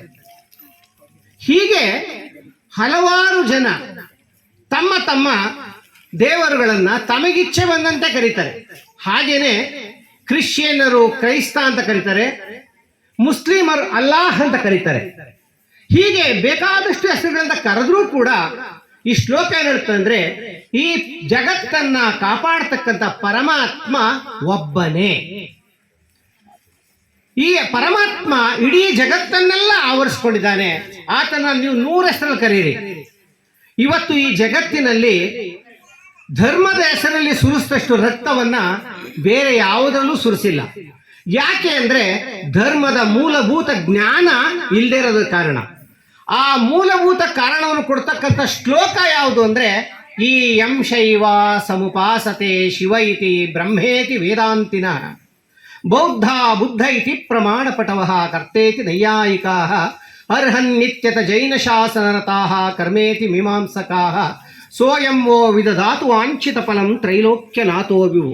ಈ ಜ್ಞಾನ ಜಗತ್ತಿನ ಎಲ್ಲ ವ್ಯಕ್ತಿಗಳಿಗೂ ಬಂದ್ಬಿಟ್ರೆ ಈ ಜಾತಿ ಧರ್ಮಗಳ ಹೆಸರಿನಲ್ಲಿ ಒಡೆದಾಟ ತಪ್ಪು ಹೋಗುತ್ತೆ. ಅಂತಹ ಒಂದು ವಿಶಾಲ ಜ್ಞಾನವನ್ನ ಜಗತ್ತಿಗೆ ಕೊಟ್ಟಂತಹ ಭಾಷೆ ಯಾವುದಪ್ಪ ಅಂದರೆ ಅದು ಸಂಸ್ಕೃತ ಭಾಷೆ. ಈ ಸಂಸ್ಕೃತ ಭಾಷೆ ಯಾವ ರೀತಿ ಆರಂಭವಾಯಿತು ಅಂದರೆ, ಈ ದೇಶದಲ್ಲಿ ಮಕ್ಕಳೇ ಕೇಳಿಸ್ಕೊಳ್ಳಿ, ಈ ದೇಶದಲ್ಲಿ ಋಷಿ ಮುನಿಗಳು ಒಂದು ಮಹಾಜ್ಞಾನ ಸಂಪತ್ತನ್ನು ಜಗತ್ತಿಗೆ ನೀಡಿದ್ರು. ಆ ಜ್ಞಾನ ಸಂಪತ್ತನ್ನು ವೇದಗಳು ಅಂತ ಕರೆದ್ರು. ಯಾಕೆ ಅಂದರೆ ನೀವು ಗೊತ್ತಿರ್ಬೋದು, ಕ್ರೈಸ್ತ ಹುಟ್ಟು ಇಲ್ಲಿಗೆ 2024 ವರ್ಷ ಆಯಿತು. ಅಂದರೆ ಕ್ರೈಸ್ತ ಧರ್ಮ ಆರಂಭವಾಗಿ 2024 ವರ್ಷ ಆಯಿತು. ಕ್ರೈಸ್ತನ ನಂತರ ಬಂದಿದ್ದು ಕ್ರೈಸ್ತ ಧರ್ಮ. ಹಾಗೆ ಸುಮಾರು 800 ವರ್ಷಗಳ ಹಿಂದೆ ಮಹಮ್ಮದ್ ಪೈಗಂಬರ್ ಅವರು ಅರೇಬಿಯಾ ಮರಳುಗಾಡಿನಲ್ಲಿ ಒಂದು ಧರ್ಮ ಸ್ಥಾಪನೆ ಮಾಡಿದ್ರು. ಅದನ್ನು ಇಸ್ಲಾಂ ಧರ್ಮ ಅಂತ ಕರೆದ್ರು. ಕ್ರಿಸ್ತಪೂರ್ವ 3ನೇ ಶತಮಾನದಲ್ಲಿ ಬೌದ್ಧನ ಒಂದು ಧರ್ಮವನ್ನು ಪ್ರಾರಂಭ ಮಾಡ್ದ. ಅದನ್ನು ಬೌದ್ಧ ಧರ್ಮ ಅಂತ ಕರೆದ್ರು. ಆದರೆ ಈ ಭಾರತದಲ್ಲಿ ನಾವೆಲ್ಲ ಇರ್ತಕ್ಕಂಥ ಧರ್ಮ ಯಾವುದು ಅಂತ ನಿಮಗೆ ಗೊತ್ತಾ ಮಕ್ಕಳೇ? ನಿಮ್ದೆಲ್ಲ ಯಾವ ಧರ್ಮ? ಹಿಂದೂ ಧರ್ಮ. ಆ ಹಿಂದೂ ಅನ್ನೋದು ಕೂಡ ನಮ್ಮ ಭಾರತೀಯರ ಹೆಸರದಲ್ಲ. ಅದು ಭಾರತದ ಗಡಿ ಭಾಗದಲ್ಲಿ ಒಂದು ನದಿ ಹರಿತಾ ಇತ್ತು, ಸಿಂಧೂ ನದಿ ಅಂತ. ಆ ಸಿಂಧೂ ನದಿಯನ್ನು ದಾಟಿ ಬರಬೇಕಾದ್ರೆ ಅಲ್ಲಿನ ಜನ ಅವರಿಗೆ ಸಿಂಧೂ ನದಿಯನ್ನು ಉಚ್ಚಾರಣೆ ಮಾಡಕ್ಕೆ ಬರಲಿಲ್ಲ. ಅವರನ್ನ ಇಂಡಸ್ ಅಥವಾ ಇಂಡು ಅಂತ ಕರೆದ್ರು. ಹಾಗಾಗಿ ಈ ಸಿಂಧೂ ನದಿ ಅವರ ಬಾಯಿನಲ್ಲಿ ಇಂಡಸ್ ಆಗೋಯ್ತು. ಆದರೆ ಭಾರತ ಧರ್ಮದ ಮೂಲಭೂತವಾದ ಹೆಸರು ಹಿಂದೂ ಧರ್ಮ ಅಲ್ಲ. ನಮ್ಮ ಧರ್ಮ ಯಾವುದಪ್ಪ ಅಂದರೆ ಸನಾತನ ಧರ್ಮ. ಇದನ್ನು ಹುಟ್ಟಿಸಿದವರು, ಪ್ರಾರಂಭ ಮಾಡಿದವರು ಯಾರೂ ಇಲ್ಲ. ಸಾವಿರಾರು ಜನ, ಸಹಸ್ರ ಜನ ಋಷಿಮುನಿಗಳು ಕಟ್ಟಿಕೊಟ್ಟಂತಹ ಧರ್ಮ ಇದು. ಜಗತ್ತಿನಲ್ಲೇ ಅತ್ಯಂತ ಪುರಾತನವಾದಂತಹ ಧರ್ಮ ಯಾವುದಾದ್ರು ಇದ್ದರೆ ಅದು ಯಾವ ಧರ್ಮ? ಸನಾತನ ಧರ್ಮ. ಹಿಂದೂ ಧರ್ಮದ ಪೂರ್ವದ ಹೆಸರೇನು? ಸನಾತನ ಧರ್ಮ. ಈ ಸನಾತನ ಧರ್ಮದ ಮೂಲಭೂತವಾಗಿ ಬಂದಂತಹ ಮಹಾಜ್ಞಾನ ಯಾವುದಪ್ಪ ಅಂದರೆ ವೇದಗಳು. ಈ ವೇದಗಳ ಭಾಷೆಯನ್ನು ವೈದಿಕ ಭಾಷೆ ಅಂತ ಕರಿತಾ ಇದ್ರು. ಏನಂತ ಕರಿತಾ ಇದ್ರಪ್ಪ? ವೈದಿಕ ಭಾಷೆ ಅಂತ ಕರಿತಾ ಇದ್ರು. ಈ ವೈದಿಕ ಭಾಷೆ ಅಂದರೆ ಏನು? ವೇದಗಳು ಅಂದರೆ ಏನು? 4 ವೇದಗಳನ್ನು ನಾವು ಗುರುತಿಸ್ತೀವಿ. ಯಾವುದು? ಋಗ್ವೇದ ಅಂದರೆ ಲೋಕಲ್ ಆಗಿ ಒಂದು ಭಾಷೆ ಮಾಡ್ತಾ ಇದ್ರು. ಆ ಭಾಷೆಯನ್ನು ಪ್ರಾಕೃತ ಭಾಷೆ ಅಂತ ಕರೆದ್ರು. ವಿದ್ವಾಂಸರ ಭಾಷೆ ವೈದಿಕ ಭಾಷೆ ಆಯಿತು, ಜನಸಾಮಾನ್ಯರು ಮಾತಾಡ್ತಕ್ಕಂಥ ಭಾಷೆ ಪ್ರಾಕೃತ ಭಾಷೆ ಆಯಿತು. ಇವೆರಡರ ನಡುವಿನ ಗೊಂದಲವನ್ನು ಸರಿ ಮಾಡಿ ಸಂಸ್ಕೃತವನ್ನು ಸರಳೀಕರಣ ಮಾಡಬೇಕು ಅಂತ ಒಬ್ಬ ಮಹಾನ್ ಋಷಿ ಮುಂದೆ ಬರ್ತಾರೆ. ಆ ಋಷಿ ಹೆಸರು ಪಾಣಿನಿ ಅಂತ. ಈ ಪಾಣಿನಿ ಏನು ಮಾಡಿದ್ರು? ಈ ಅತ್ಯಂತ ಕಠಿಣವಾದ ವೈದಿಕ ಭಾಷೆಯನ್ನು ಸರಳೀಕರಣ ಮಾಡಬೇಕು, ಎಲ್ರಿಗೂ ಈ ಭಾಷೆ ಗೊತ್ತಾಗಬೇಕು ಅಂದ್ಬಿಟ್ಟು ಏನು ಮಾಡಿದ್ರು? ಆ ಭಾಷೆಯನ್ನು ಸರಳೀಕರಣ ಮಾಡಿದ್ರು. ಸಮ್ಯಕ್ಕೃತ, ಸರಿ ಮಾಡಿದ್ರು. ಸಮ್ಯಕ್ಕೃತ ಇತಿ ಸಂಸ್ಕೃತ. ಸಂಸ್ಕೃತ ಅಂದರೆ ಯಾವುದನ್ನು ವೈದಿಕ ಭಾಷೆಯನ್ನು ಸರಳೀಕರಣ ಮಾಡಿ ಅದನ್ನು ಸುಸಂಸ್ಕೃತಗೊಳಿಸಿದ್ರೋ ಆ ಸುಸಂಸ್ಕೃತಗೊಳಿಸಿದ ಭಾಷೆ ಏನಂತ ಕರೀತಾರೆ? ಸಂಸ್ಕೃತ ಭಾಷೆ. ಸಂಸ್ಕೃತ ಭಾಷೆಯ ಮೂಲ ಭಾಷೆ ಯಾವುದು? ವೈದಿಕ ಭಾಷೆ. ವೈದಿಕ ಭಾಷೆಯಿಂದ ಪಾಣಿನಿ ಎಂಬ ಋಷಿ ಮಾಡಿದವರು ಯಾರು? ಪಾಣಿನಿ. ಅವ್ರೇನು ಮಾಡಿದ್ರು? ಲಘು ಸಿದ್ಧಾಂತ ಕೌಮುದಿ ಬರೆದ್ರು. ಸುಮಾರು ಸಾವಿರಾರು ವರ್ಷಗಳ, ಸುಮಾರು 5,000 ವರ್ಷಗಳಿಂದ ರಚಿತವಾದ ಈ ಭಾಷೆ, ಸಂಸ್ಕೃತ ಭಾಷೆ ಇವತ್ತಿಗೂ ಬದಲಾವಣೆ ಆಗಿಲ್ಲ. ಯಾಕೆಂದರೆ ಭಾಷೆ ಬದಲಾವಣೆ ಆಗ್ತಾ ಹೋಗುತ್ತೆ. ಈಗ ನಮಗೆ ಗೊತ್ತಿಲ್ಲದಂಗೆ ಕನ್ನಡ ಭಾಷೆನಲ್ಲಿ ಹಿಂದಿ ಭಾಷೆ, ಇಂಗ್ಲೀಷ್ ಭಾಷೆ, ತಮಿಳು, ತೆಲುಗು ಎಲ್ಲ ಸೇರ್ಕೊಂಡ್ಬಿಟ್ಟಿದೆ. ಆದರೆ ಸಂಸ್ಕೃತ ಭಾಷೆ 5,000 ವರ್ಷಗಳ ಹಿಂದೆ ಹೇಗಿದೆ, ಇವತ್ತಿಗೂ ಕೂಡ ಆ ಭಾಷೆ ಅದರಲ್ಲೇ ಇರೋದನ್ನು ನಾವು ಕಾಯ್ಬೋದು. ಆದರೆ ನಮ್ಮ ಭಾರತ ದೇಶದಲ್ಲಿ 2 ರೀತಿಯ ಭಾಷೆ ಇತ್ತು. ಉತ್ತರ ಭಾರತದಲ್ಲಿ ಈ ಸಂಸ್ಕೃತ ಭಾಷೆ ಇತ್ತು. ದಕ್ಷಿಣ ಭಾರತದಲ್ಲಿ ಯಾವುದಿತ್ತು? ದ್ರವಿಡ ಭಾಷೆ ಅಂತ ಇತ್ತು. ದ್ರವಿಡ ಭಾಷೆ, ದ್ರಾವಿಡರು, ಈ ವಿಂಧ್ಯ ಪರ್ವತದ ಕೆಳಗೆ ವಾಸ ಮಾಡಿರ್ತಕ್ಕಂಥ ಜನನ್ನ ದ್ರಾವಿಡರು ಅಂತ ಕರಿತಾ ಇದ್ರು. ಇವರ ಭಾಷೆ ಯಾವುದು ಅಂದರೆ ಕನ್ನಡ, ಮಲಯಾಳಿ, ತಮಿಳು, ತೆಲುಗು, ಈ ಭಾಷೆಗಳನ್ನೆಲ್ಲ ಮಾತಾಡ್ತಕ್ಕಂಥವ್ರನ್ನ ದ್ರಾವಿಡರು ಅಂತ ಕರಿತಾ ಇದ್ರು. ಭಾರತದ ನೆಲದಲ್ಲಿ 2 ಪ್ರಮುಖ ಭಾಷೆಗಳಿದ್ದು, ಉತ್ತರದಲ್ಲಿ ಸಂಸ್ಕೃತ, ದಕ್ಷಿಣದಲ್ಲಿ ದ್ರವಿಡ ಭಾಷೆ. ಈ ಉತ್ತರ ಭಾರತದ ಭಗವದ್ಗೀತೆ, ರಾಮಾಯಣ ಮುಂತಾದರಲ್ಲಿ ಎಲ್ಲವನ್ನೂ ಕೂಡ ಇದನ್ನು ಕಂಡಿದ್ದಾರೆ. ರಾಮ ಬರ್ತಾನೆ ದಕ್ಷಿಣ ಭಾರತಕ್ಕೆ. ಅಲ್ಲಿ ಕಾಡಿನಲ್ಲಿ ಜನ ವಾಸ ಮಾಡ್ತಾ ಇರ್ತಾರೆ. ದಟ್ಟವಾದ ಅರಣ್ಯ, ನೆಲದ ಮೇಲೆ ಓಡಾಡೋಕ್ಕಾಗದಷ್ಟು ಕ್ರೂರ ಮೃಗಗಳಿದ್ದು ಆ ದಟ್ಟವಾದ ಕಾಡಿನಲ್ಲಿ ಮರಗಳ ಮೇಲೆ ಅಟ್ಟಣಿಗೆಯನ್ನು ಕಟ್ಟಿಕೊಂಡು ಜನ ವಾಸ ಮಾಡ್ತಾ ಇದ್ರು. ಆ ಅಟ್ಟಣಿಗೆ ಅಂದರೆ ಗೊತ್ತಲ್ವಾ? ಮೇಲ್ಭಾಗದಲ್ಲಿ ಬೊಂಬುಗಳನ್ನ ಕಟ್ಟಿ ಸುಮಾರು 20-30 ಅಡಿ ಎತ್ತರದಲ್ಲಿ ಆ ಅಟ್ಟಣಿಗೆ ಕಟ್ಟಿಕೊಂಡಿದ್ರು. ಆ ಕಾಡಿನಲ್ಲಿ ಮರಗಳ ಮೇಲೆ ವಾಸ ಮಾಡ್ತಿದ್ದಂಥ ಜನರು ಏನ ಕರೆದ್ರು? ವನದಲ್ಲಿ ವಾಸ ಮಾಡ್ತಕ್ಕಂಥ ಜನರನ್ನ ವಾನರರು ಅಂತ ಕರೆದ್ರು. ಉತ್ತರ ಭಾರತದ ಜನ ವಾನರರು ಮಾಡಿಬಿಟ್ರು ನಮ್ಮನ್ನ. ಯಾಕೆ? ನಾವು ಮರದ ಮೇಲೆ ವಾಸ ಮಾಡ್ತಿದ್ವಲ್ಲ. ಮರದ ಮೇಲೆ ವಾಸ ಮಾಡ್ತಿದ್ರು ರಕ್ಷಣೆಗೋಸ್ಕರ, ಚೇಷ್ಟೆ ಮಾಡೋದಕ್ಕೆಲ್ಲ ಅವ್ರು ವಾಸ ಮಾಡ್ತಿದ್ದು. ಅಂತಹ ಜನರನ್ನ ವಾನರರು ಅಂತ ಕರೆದ್ರು. ದಕ್ಷಿಣದಲ್ಲಿ ವಾಸ ಮಾಡ್ತಾ ಇರ್ತಕ್ಕಂಥ, ಉತ್ತರದಲ್ಲಿ ವಾಸ ಮಾಡ್ತಕ್ಕಂಥ ಆರ್ಯರು, ದಕ್ಷಿಣದಲ್ಲಿ ಮಾತಾಡ್ತಾ ಇರ್ತಕ್ಕಂಥ ರಾಕ್ಷಸರು ಅನ್ನೋ ರೀತಿಗೂ ತಂದುಬಿಟ್ರು. ಯಾಕೆಂದರೆ ಸ್ವಲ್ಪ ದಕ್ಷಿಣದ ಜನ ನಾವು ಕರ್ರಿದ್ದೀವಿ, ಕೆಂಪಿಲ್ವಲ್ಲ. ಉತ್ತರ ಭಾರತದಲ್ಲಿ ಏನಂದರೆ ಕೆಂಪಗಿದ್ದಾರೆ, ಹೈಟ್ ಆಗಿದ್ದಾರೆ, ಕಲರ್ ಆಗಿದ್ದಾರೆ. ದಕ್ಷಿಣದ ಭಾರತ ಜನ ನಾವೆಲ್ಲ ಕರ್ಗಿದ್ದೀವಿ, ನಾವು ರಾಕ್ಷಸರಾಗ್ಬಿಟ್ಟು ನಮಗೊಂದು ಕೋರೆ ಹಲ್ಗಳನ್ನು ಇಟ್ಬಿಟ್ರು. ಹೀಗೆ ಭಾರತದ ಇತಿಹಾಸವನ್ನು ತೆಗೆದುಕೊಂಡಾಗ ನಾವು ಇದನ್ನು ನೋಡ್ತೇವೆ. ಬರ್ತಾ ಬರ್ತಾ ಈ ಸಂಸ್ಕೃತದಲ್ಲಿ ಮಹಾಜ್ಞಾನ ಅಡಗಿದೆ ಅನ್ನೋದ್ರಲ್ಲಿ 2 ಮಾತಿಲ್ಲ. ಮಹತ್ತರವಾದ ಜ್ಞಾನ. ಈ ಮಹತ್ತರವಾದ ಜ್ಞಾನವನ್ನು ಅನೇಕ ಜನ ಮಹಾನ್ ಆಚಾರ್ಯರು ನಮಗೆ ಬೋಧಿಸ್ತಾರೆ. ಅಂಥವರಲ್ಲಿ ಅದ್ವೈತ ಧರ್ಮವನ್ನು ಜಗತ್ತಿಗೆ ಬೋಧಿಸಿದಂತಹ ಶಂಕರಾಚಾರ್ಯರು, ದ್ವೈತ ಸಿದ್ಧಾಂತವನ್ನು ಬೋಧಿಸಿದಂತಹ ಮಧ್ವಾಚಾರ್ಯರು, ವಿಶಿಷ್ಟಾದ್ವೈತವನ್ನು ಬೋಧಿಸಿದ ರಾಮಾನುಜಾಚಾರ್ಯರು, ಹಾಗೆ ಶಕ್ತಿ ದ್ವೈತವನ್ನು ಬೋಧಿಸಿದಂತಹ ಪಂಚಾಚಾರ್ಯರು, ಈ ಮಹಾಜ್ಞಾನಿಗಳನ್ನು ನಾವು ಕಾಣಬಹುದು. ಬುದ್ಧನ ನಂತರ ಈ ಜಗತ್ತಿಗೆ ಒಂದು ಅಹಿಂಸೆಯನ್ನು ಬೋಧನೆ ಮಾಡಿ ಶಾಂತಿ ತತ್ವವನ್ನು ಬೋಧಿಸಿದಂತಹ ಬುದ್ಧನ ನಂತರ ಬಂದವರು ಶಂಕರಾಚಾರ್ಯರು. ಬುದ್ಧ ಎಲ್ಲ ಪ್ರಶ್ನೆಗಳು ಉತ್ತರ ಕೊಡ್ತಾ ಇದ್ರು. ಕೆಲವು ವಿಚಾರಗಳು ಬಂದಾಗ ಅವರು ಮೂಕರಾಗ್ಬಿಡ್ತಿದ್ರು. ಯಾರಾದರೂ ಬುದ್ಧನ ಕೇಳಿದ್ರೆ ಬುದ್ಧ ಮಹಾದೇವ ದೇವರಿದ್ದಾನೆ ಅಂದರೆ ಅವರು ಹೌದು ಅಂತನೂ ಇರಲಿಲ್ಲ, ಇಲ್ಲ ಅಂತನೂ ಇಲ್ಲ, ಸುಮ್ಮನೆ ಮುಗುಳ್ನಕ್ಕೆ ಸುಮ್ಮನಾಗ್ತಿದ್ರು.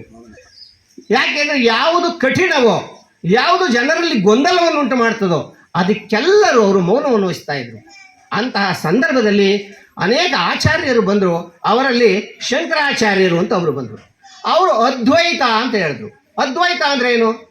ಪರಮಾತ್ಮ ಜೀವಾತ್ಮ ಒಬ್ಬನೇ, ದೇವರು ಬೇರೆ ಅಲ್ಲ, ನಾವು ಬೇರೆ ಇಲ್ಲ.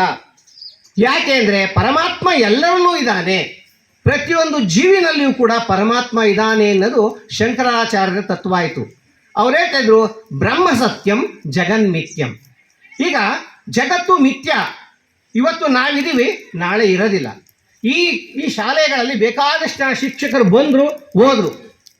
ಇದು ಈ ಪರಂಪರೆ ಇಲ್ಲೇನಿಲ್ಲ. ನಾಳೆ ಈಗಿರೋರು ಹೋಗ್ತಾರೆ, ಮುಂದೆ ಯಾರೋ ಬರ್ತಾರೆ. ಹಂಗಂದು ಮಾತ್ರಕ್ಕೆ ಜಗತ್ತು ಮಿಥ್ಯವೇ ಹೊರತು ಬ್ರಹ್ಮ ಮಿಥ್ಯನಲ್ಲ. ಯಾಕೆಂದರೆ ನಾವು ಸಂಸ್ಕೃತ ಶಿಕ್ಷಕನಾಗಿ ಬಂದಿದ್ದೇನೆ.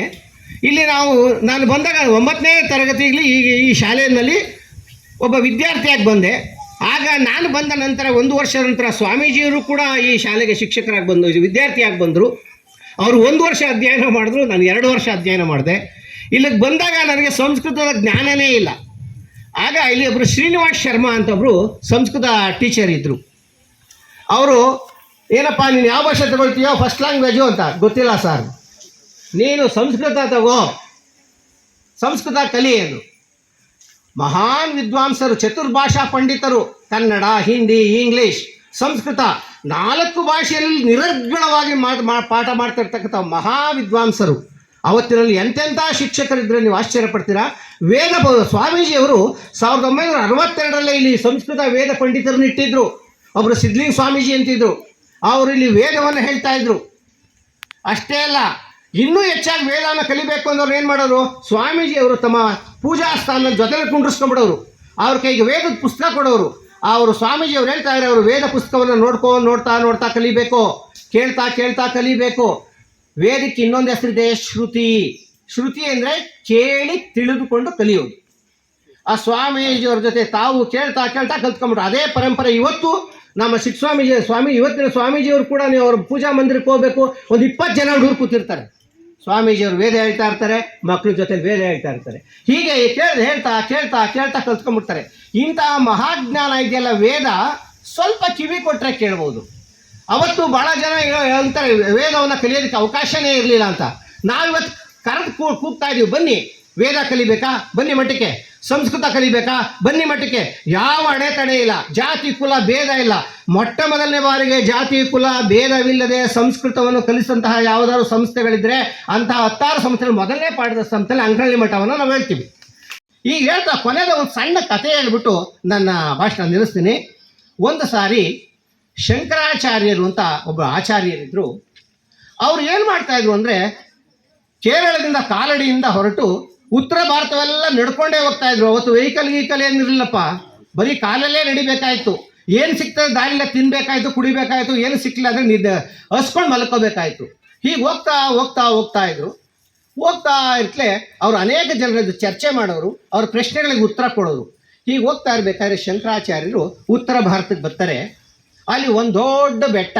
ಆ ಬೆಟ್ಟದ ಕೆಳಗಡೆ ಸುಮಾರು ಒಂದು 100 ಮಾವಿನ ಮರಗಳು. ಆ 100 ಮಾವಿನ ಮರದ ಮಧ್ಯದಲ್ಲಿ ಒಬ್ಬ ರೈತ, ಹಿರಿಯ ರೈತ, ಅವನಿಗಾಗಲೇ 70-80 ವರ್ಷ ಆಗಿಬಿಟ್ಟಿದೆ. ಆದರೂ ಆ ತೋಟದಲ್ಲಿ ನಿಂತಿದ್ದಾನೆ. ಆ ತೋಟದಲ್ಲಿ ನಿಂತಿದ್ದವನು ಆ ಬೆಟ್ಟದ ಎತ್ತರ ಪ್ರದೇಶ ನೋಡ್ತಾನೆ. ಅಲ್ಲಿ ಯಾರೋ ದೂರದಲ್ಲಿ ಒಬ್ಬ ಸನ್ಯಾಸಿ ಬರ್ತಾ ಇದ್ರು. ನೋಡೋಕ್ಕೆ ಸುಂದರವಾಗಿದ್ದಾರೆ, ಎತ್ತರವಾಗಿದ್ದಾರೆ, ಒಂದು 21-22 ವರ್ಷದ ಪ್ರಾಯ. ಅವರು ಬರ್ತಾ ಇರೋದನ್ನ ನೋಡಿ ಅವ್ರನ್ನೇ ಗಮನಿಸ್ತಾ ಇರ್ತಾರೆ.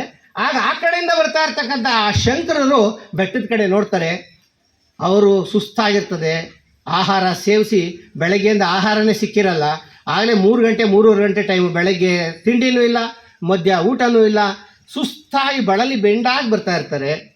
ಆ ತೋಟದ ಕಡೆ ನೋಡ್ತಾರೆ, ಆ ತೋಟದಲ್ಲಿ ಮಾವಿನ ಹಣ್ಣುಗಳು, ರಸಭರಿತವಾದ ಮಾವಿನ ಹಣ್ಣುಗಳು ಅಲ್ಲಿ ಕಾಣ್ತಾ ಇರ್ತದೆ. ಅದು ನೋಡಿದಾಗ ಅವ್ರಿಗೆ ಅನ್ನಿಸ್ತದೆ, ಆ ಮಾವಿನ ಹಣ್ಣನ್ನು ತಿಂದರೆ ನನ್ನ ಹೊಟ್ಟೆ ಹಸಿವು ಇಂತದೆ, ನೋಡೋಣ ಪ್ರಯತ್ನ ಮಾಡೋಣ ಅಂದ್ಬಿಟ್ಟು ಅದೇ ದಾರಿಯಲ್ಲಿ ಮುಂದಕ್ಕೆ ಬರ್ತಾರೆ. ಆ ರೈತ ನೋಡಿದವನು ಏನು ಮಾಡ್ತಾನೆ, ರೈತರಲ್ಲಿ ದಾರಿ ಹೋಗೋರೆಲ್ಲ ಕರೆದು ಮಾತಾಡ್ತಾರೆ, ಯಾವ ಊರವರು, ಸ್ವಾಮಿ ಎಲ್ಲೋಯ್ತಾ ಇದ್ದೀರಾ ಅಂತ ಕೇಳಿ ಮಾತಾಡ್ಸೋದು ರೈತರು ರೂಢಿ. ಹಾಗೆ ಕೂಗ್ತಾರೆ, ಬಾರಪ್ಪ ಇಲ್ಲೇ ಸ್ವಾಮಿ ಬೈಲಿ, ಯಾವ್ರನ್ನವ್ರ ಸ್ವಾಮಿಗಳು ಅಂತ ಕೇಳ್ತಾರೆ. ನೋಡಿ ಸ್ವಾಮಿ, ನನ್ನ ಹೆಸರು ಶಂಕರ ಅಂತ, ನಾನು ಕೇರಳದ ಕಡೆಯಿಂದ ಬರ್ತಾ ಇದ್ದೀನಿ ಅಂತ ಕೇಳ್ತಾರೆ. ಹೌದಾ ಶಂಕರನ, ನಾನು ನಿನ್ನ ಹೆಸರು ಎಲ್ಲೋ ಕೇಳಿದ್ನ ಕಣಪ್ಪ. ಶಂಕರ, ನೀನು ಮಹಾ ಬುದ್ಧಿವಂತ ಅಂತೆ, ನೀನು ಜ್ಞಾನಿ ಅಂತೆ, ಎಲ್ಲರೂ ದಡ್ರನ್ನೆಲ್ಲ ಬುದ್ಧಿವಂತರನ್ನು ಮಾಡಿಬಿಡ್ತೀಯಂತೆ. ನಾನು ಇನ್ನೊಂದು ಪ್ರಶ್ನೆ ಕೇಳ್ತೀನಿ, ನನಗೆ ಉತ್ತರ ಕೊಡ್ತೀಯನಪ್ಪ. ಕೇಳಿ ಸ್ವಾಮಿ, ಈ ಜಗತ್ತು ದೇವರು ದಿಂಡ್ರು ಅಂತಾರಲ್ಲ, ಅವ್ರಿಗೆ ಹೇಗಿದ್ದಾನೆ ಒಂಚೂರು ಹೇಳ್ಕೊಡಪ್ಪ ನನಗೆ ಅಂತ. ಈಗ ಶಂಕರರಿಗೆ ತಲೆನೋವಾಗ್ಬಿಡ್ತು. ಇದ್ದಕ್ಕಿದ್ದಂತೆ ಜಗತ್ತಿನ ಅತ್ಯಂತ ನಿಗೂಢ ಸತ್ಯವನ್ನು ನನಗೆ ಹೇಳು ಅಂದರೆ ಅದು ಏನು ಹೇಳ್ತಾ ಇದ್ದಾರೆ, ಒಂದು 10 ನಿಮಿಷದಲ್ಲಿ ಮುಗಿಸ್ಬಿಟ್ಟು ನನಗೆ, ಜಾಸ್ತಿ ಒಂದು ಟೈಮ್ ಇಲ್ಲ ನನಗೆ ಅಂತ. ಆಯ್ತು ಸ್ವಾಮಿ, ಆಯ್ಲಿ ಕೂತ್ಕೊಳ್ಳಿ ಶಂಕರರೇ ಕೂತ್ಕೊಳ್ಳಿ ಅಂದ್ಬಿಟ್ಟು ಏನು ಮಾಡ್ತಾನೆ, ಸುಂದರವಾದ ಒಳ್ಳೆ ರಸಭರಿತವಾದ ಒಂದು 8-10 ಮಾವಿನ ಹಣ್ಣು ಕಿತ್ಕೊಂಡ್ಬಂದು ಕೊಡ್ತಾನೆ. ಕೊಟ್ಟು, ಸ್ವಾಮಿ ತಿನ್ನಿ, ನೀವು ಮೊದಲು, ನಿಮ್ಗೆ ಹಸ್ಕೊಂಬಂದಿರೋರಿಗೆ ನಾವು ಮೊದಲೇ ಕೇಳಿ ವಿಚಾರ ಹೇಳಿದ್ದು ತಪ್ಪಾಯಿತು, ಈ ಮಾವಿನ ಹಣ್ಣುಗಳನ್ನ ತಿನ್ನಿ. ಆಗ ಮಾವಿನ ಹಣ್ಣೆಲ್ಲ ಇಸ್ಕೊಂಡು ಆನಂದವಾಗಿ ತಿಂತಾರೆ, ಹೊಟ್ಟೆ ಹಸ್ತಿರ್ತದೆ, ಕುಡಿಯೋಕ್ಕೆ ನೀರು ಕೊಡ್ತಾರೆ. ಎಲ್ಲ ಆದಮೇಲೆ ಆ ಶಂಕರಾಚಾರ್ಯರು ಆ ವೃದ್ಧನಿಗೆ ಹೃತ್ಪೂರ್ವಕವಾಗಿ ನಮಸ್ಕಾರ ಮಾಡ್ತಾರೆ. ಯಾಕೆಂದರೆ ಅನ್ನ ದೇವರ ಮುಂದೆ ಇನ್ನೂ ದೇವರುಗಳಿಲ್ಲ. ಹಸಿದ ಹೊಟ್ಟೆಗೆ ನೀವು ತಗೊಂಡೋಗಿ ಲಕ್ಷ ರೂಪಾಯಿ ಕೊಟ್ಟರೆ ಅವ್ರ ಹೊಟ್ಟೆ ತುಂಬೋದಿಲ್ಲ. ಅವ್ರು ಏನು ಕೇಳ್ತಾರೆ, ಹೊಟ್ಟೆ ತುಂಬ ಊಟ. ಅಂತಹ ರುಚಿಕರವಾದ ಹಣ್ಣನ್ನು ಕೊಟ್ಟ ಆ ವೃದ್ಧನಿಗೆ ನಮಸ್ಕರಿಸಿ ಹೇಳ್ತಾರೆ, ಸ್ವಾಮಿ ನೀವು ಪ್ರಶ್ನೆ ಕೇಳಿಬಿಟ್ರಿ, ಆದರೆ ಈ ಪ್ರಶ್ನೆಗೆ ಉತ್ತರ ಅಷ್ಟು ಸುಲಭವಲ್ಲ, ಆದರೂ ನಿಮಗೆ ಕೇಳಲೇಬೇಕು ಅನ್ನೋ ಒಂದು ಜಿಜ್ಞಾಸೆ ಅಂದರೆ ತಿಳ್ಕೊಳ್ಬೇಕು ಅನ್ನೋ ಕಾತುರ. ನಿಮ್ಗೆಲ್ಲರೂ ಕತೆ ಹೆಂಗೆ ಮುಗಿಸ್ತಾರೆ ಅಂತ ತಿಳ್ಕೊಳ್ಳೋ ಆಸಕ್ತಿ ಇದೆಯಲ್ಲ, ಅದಕ್ಕೆ ಜಿಜ್ಞಾಸೆ ಅಂತ ಕರೀತಾರೆ. ಹೇಗೆ ಅಂತ ಕೇಳಿದಾಗ ಹೇಳ್ತೀನಿ ಸ್ವಾಮಿ, ಆದರೆ ಅದಕ್ಕೆ ಮುಂಚೆ ನಾನು ನಿಮಗೆ ಪ್ರಶ್ನೆಗಳು ಕೇಳ್ತೀನಿ, ಆ ಪ್ರಶ್ನೆಗಳಿಗೆ ನೀವು ಉತ್ತರ ಕೊಟ್ಟರೆ ನಾನು ಹೇಳ್ತೀನಿ ನಿಮ್ಗೆ ಉತ್ತರ. ಆ ಶಂಕರರು ಕೇಳಿದ ಪ್ರಶ್ನೆ ನನ್ನ ಮಕ್ಕಳೇ ನಿಮಗೆ ಕೇಳ್ತೀನಿ, ನೀವು ಒಂದೊಂದಾಗಿ ಹೇಳಿದ್ರೆ ಸಾಕು. ಏನಪ್ಪ ಮೊದಲನೇ ಪ್ರಶ್ನೆ ಅಂದರೆ, ಈಗ ಆಕಾಶದ ಬೆಳಕು ಬೀಳ್ತಾ ಐತೆ, ನೀವೆಲ್ಲ ಇಲ್ಲಿ ವೇದಿಕೆ ಮೇಲಿರೋರೆಲ್ಲ ನಿಮ್ಮನ್ನು ಕಾಣ್ತಾ ಇದ್ದೀವಿ, ನಾವೆಲ್ಲ ನಿಮಗೆ. ನೀವು ಇದನ್ನು ಯಾರ ಸಹಾಯದಿಂದ ನೋಡ್ತಾ ಇದ್ದೀರಾ? ವೆರಿ ಗುಡ್, ಉತ್ತಮವಾದ ಪ್ರಶ್ನೆ. ಆಕಾಶದಿಂದ ಬೀಳ್ತಕ್ಕಂಥ ಸೂರ್ಯನ ಬೆಳಕಿಲ್ಲದೆ ಇದ್ದರೆ ಇಲ್ಲಿ ಗಾಢಾಂಧಕಾರ ಕವಿದು ಬಿಡ್ತಿತ್ತು. ಆ ಸೂರ್ಯನ ಬೆಳಕು ನಮ್ಮ ಮೇಲೆ ಬೀಳ್ತಾ ಇರೋದ್ರಿಂದ ಈ ಸುತ್ತಮುತ್ತಲಿನ ಪರಿಸರವೆಲ್ಲ ಕಾಣಿಸ್ತಾ ಇದೆ. ಆದ್ದರಿಂದ ಇದನ್ನು ಸೂರ್ಯನ ಬೆಳಕಿನ ಸಹಾಯದಿಂದ ನಾವು ನೋಡ್ತಾ ಇದ್ದೀವಿ ಅಲ್ವೇನಪ್ಪ. 6 ಗಂಟೆ ಆಯ್ತದೆ, ಸೂರ್ಯ ಮುಳುಗೋಯ್ತಾನೆ, ಕತ್ತಲು ಕವಿದು ಬಿಡ್ತದೆ. ಆಗ ಈ ಪ್ರದೇಶವನ್ನು ಯಾವುದ್ರ ಸಹಾಯದಿಂದ ನೋಡ್ತೀರಾ? ವೆರಿ ಗುಡ್, ಚಂದ್ರ. ಅವತ್ತು ಅಮಾವಾಸ್ಯೆ ಆಗ್ಬಿಟ್ಟಿರ್ತದೆ. ಅವಾಗ ಏನು ಮಾಡ್ತೀರಾ? ನಕ್ಷತ್ರಗಳಿರ್ತದಲ್ವ ಆಕಾಶದಲ್ಲಿ, ಅಮಾವಾಸ್ಯೆ ದಿವಸ ಸ್ವಲ್ಪ ಹೊತ್ತು ನಿಮಗೆ ಕಗ್ಗತ್ತಲು ಅನ್ನಿಸ್ತದೆ. ಆದರೆ ಹೋಗ್ತಾ ಇದ್ರೆ ಆ ನಕ್ಷತ್ರಗಳು ಕೂಡ ಬೆಳಕನ್ನು ನೀಡ್ತಂದು ನಿಮಗೆ ಕಾಣ್ತೀರ. ಆಮೇಲೆ ಕೆಲವು ಕಡೆ ದಾರಿ ದೀಪಗಳಿವೆ. ಆ ದಾರಿ ದೀಪಗಳ ಸಹಾಯದಿಂದ ಈ ಜಗತ್ತನ್ನು ನೋಡ್ತೀವಿ ಅಂತ ಆ ವೃದ್ಧ ಶಂಕರಾಚಾರ್ಯರಿಗೆ ಹೇಳ್ತಾರೆ. ಆನ ಹನಿಮೆ ರಾತ್ರೌ ಪ್ರದೀಪಾದಿಕಂ ಸ್ಯಾದೇವಂ ರವಿದೀಪದರ್ಶನಂ ವಿದೌ ಕಿಂ ಜ್ಯೋತಿರಾಖ್ಯಾಯಿನೇ ಚಕ್ಷುಸ್ತಸ್ಯೇ ಉನ್ಮೀಲಿನ ಸಮಯೇ ಕಿಂ ಧೀರ್ಧ್ಯೋ ದರ್ಶನೆ ಕಿಂ ತತ್ರಾಮತೋ ಭವಾನ್ ಪರಮಿಕಂ ಜ್ಯೋತಿರಶ್ಮೋ ಪ್ರಭು. ಅಂದರೆ ಈ ಜಗತ್ತನ್ನು ಹಗಲಿನಲ್ಲಿ ಸೂರ್ಯನ ಸಹಾಯದಿಂದ, ರಾತ್ರಿಯಲ್ಲಿ ಚಂದ್ರ ಅಥವಾ ನಕ್ಷತ್ರಗಳ ಸಹಾಯದಿಂದ, ದೀಪಗಳ ಸಹಾಯದಿಂದ ನೋಡ್ತೀರಾ. ಓಕೆ, ನೀವು ಮಲಗಿಬಿಟ್ಟಿರ್ತೀರ, ಗಾಢ ನಿದ್ದೆಯಲ್ಲಿರ್ತೀರ. ಗಾಢ ನಿದ್ದೆಯಲ್ಲಿದ್ದಾಗ, ತುಂಬ ಗಾಢ ನಿದ್ದೆಯಲ್ಲಿದ್ದಾಗ ನಿಮ್ಗೇನು ಕಾಣಿಸ್ತಾ ಇರ್ತದೆ? ಕನಸುಗಳು ಕಾಣ್ತಾ ಇರ್ತದೆ. ಗಾಢ ನಿದ್ರೆ, ಮಲಗಿರೋ ರೂಮು ಕತ್ಲೆ. ಆ ಗಾಢ ನಿದ್ರೆಯಲ್ಲಿ ನೀವು ಬೆಟ್ಟಗಳನ್ನು ಹತ್ತಾ ಇರ್ತೀರ. ನದಿಗಳನ್ನ ಈಸ್ತಾ ಇರ್ತೀರಾ, ನಿಮ್ಮ ಕಣ್ಣು ಮುಂದೆ ಜಗತ್ತು ಕಾಣಿಸ್ತಾ ಇರ್ತದೆ. ಇದನ್ನ ಯಾರ ಸಹಾಯದಿಂದ ನೋಡ್ತೀರಾ? ಅದನ್ನ ಯಾರ ಸಹಾಯದಿಂದ ನೋಡ್ತೀರಾ? ನಿದ್ದೆ ನಿಮ್ಮನ್ನು ಮಂಪು ತೋರಿಸಿರ್ತದೆ.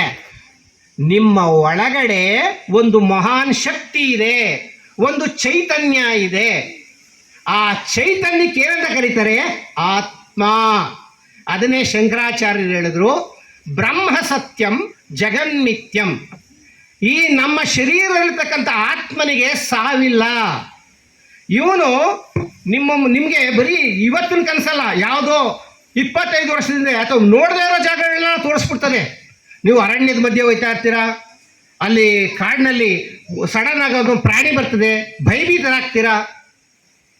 ಯಾವುದೋ ಬೆಟ್ಟವನ್ನು ಹತ್ತಾ ಇರ್ತೀರಾ, ಸಮುದ್ರವನ್ನು ಕಾಣ್ತೀರಾ. ಇವೆಲ್ಲ ಯಾವುದು ಅಂದರೆ ಈ ಆತ್ಮನಿಗೆ ಈ ದೇಹ ಅನ್ನೋದು ಲೆಕ್ಕವಿಲ್ಲ. ಇವತ್ತೆಲ್ಲ ನೀವು ಈ ದೇಹದಲ್ಲಿ ಇದ್ದೀರಾ. ಇನ್ನು 50, 60, 70 ವರ್ಷ, ಈಗಾಗಲೇ ನಮ್ಗೆ 70 ವರ್ಷ, 69 ಮುಗಿದಿದ್ದು 70ಕ್ಕೆ ಬಂದ್ಬಿಡ್ತೀವಿ. ಇಷ್ಟೊತ್ತು ಕಾಲೇ ನನ್ನ ಹಿಂದೆ ಕೆಲಸ ಮಾಡ್ತಿದ್ದ ಮುಖ್ಯ ಶಿಕ್ಷಕರಾದ ಬಸವರಾಜು ತೀರ್ಕೊಂಡ್ಬಿಟ್ರು.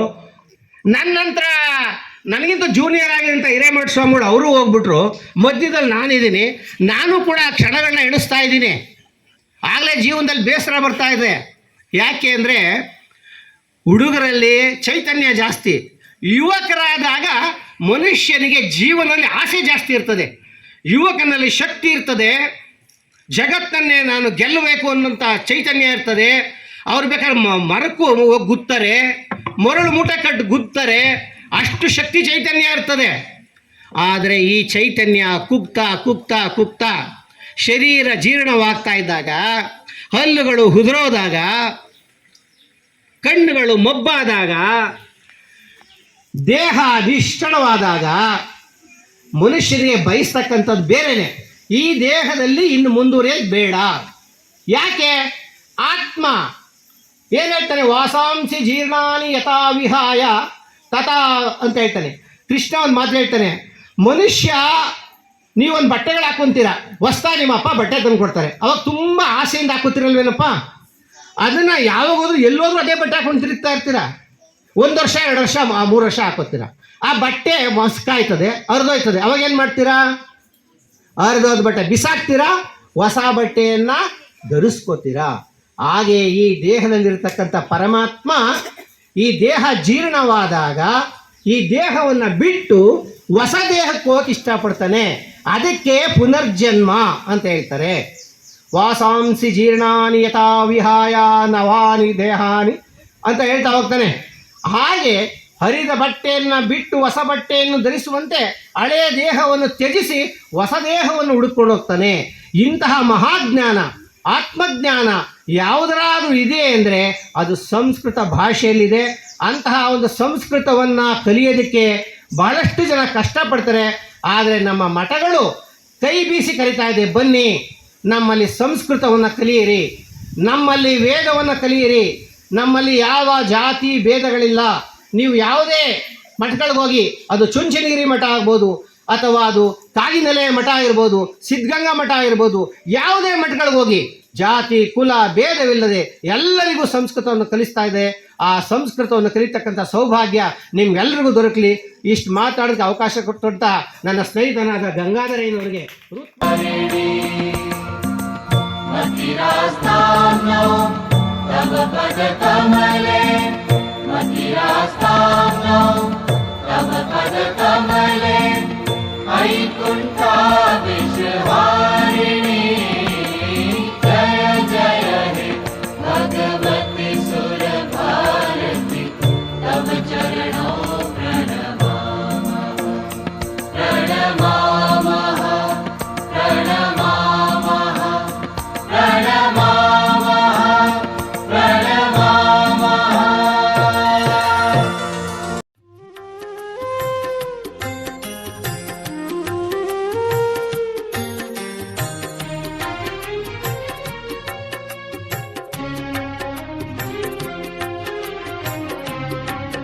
ಇತ್ತೀಚಿನ ದಿನಗಳಲ್ಲಿ ಚೆನ್ನಾಗೆಲ್ಲ ಅರ್ಥ ಆಗ್ತಿದೆ. ಈ ಭಾಷೆ ಅಂಥದ್ದು, ಭಾಷೆಗೇನು ಗೌರವ ಇದೆ ಅಂತಕ್ಕಂಥದ್ದು ಗೊತ್ತಾಗ್ತಿದೆ. ಈ ಭಾಷೆ ಕೇವಲ ಹಿಂದೆ ಒಂದು ವರ್ಗದ ಸೊತ್ತಾಗಿತ್ತು.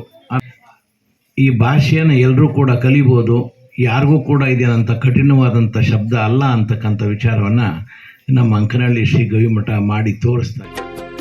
कालिदासो जने जने कंठे कंठे संस्कृतम् वन्दे जगदम्बां वन्दे वन्दे मातृभुवं वन्दे वन्दे जगदम्बां वन्दे पुण्यपुरातनदेशोऽस्माकं मानवतार्चनशक्तिमतां प्रवहति पावनसंस्कृतिगङ्गा किल्बिषजातमपाददतीं सकलविश्वमङ्गलसंरचने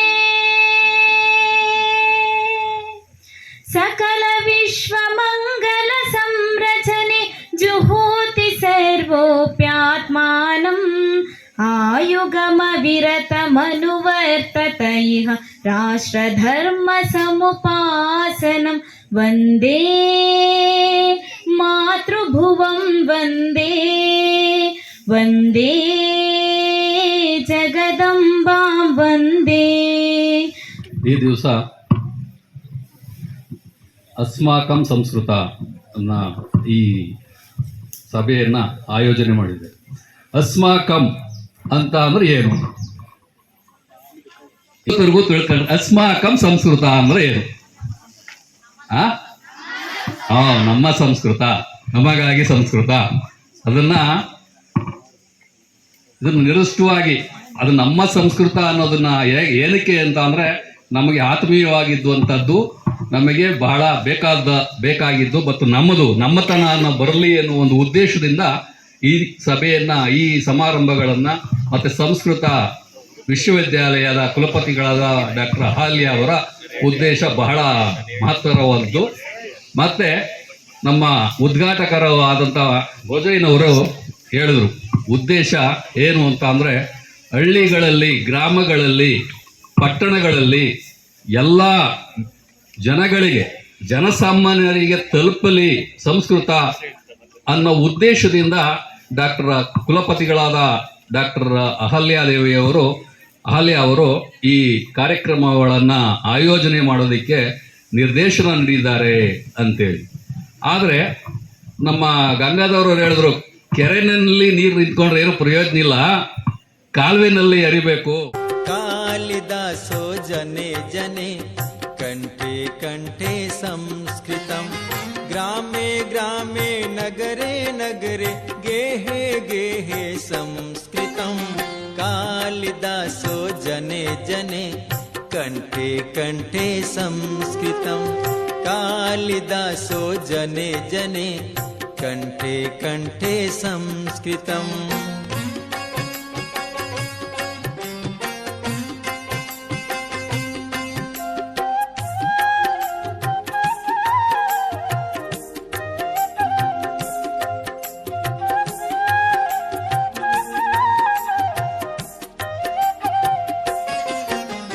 सरला भाषा मधुरा भाषा दिव्य भाषा संस्कृतम् सरला भाषा मधुरा भाषा दिव्य भाषा संस्कृतम् मुनिजनवाणी कविजनवाणी प्रियजनवाणी संस्कृतम् कालिदासो जने जने कंठे कंठे संस्कृतम् कालिदासो जने जने कंठे कंठे संस्कृतम्.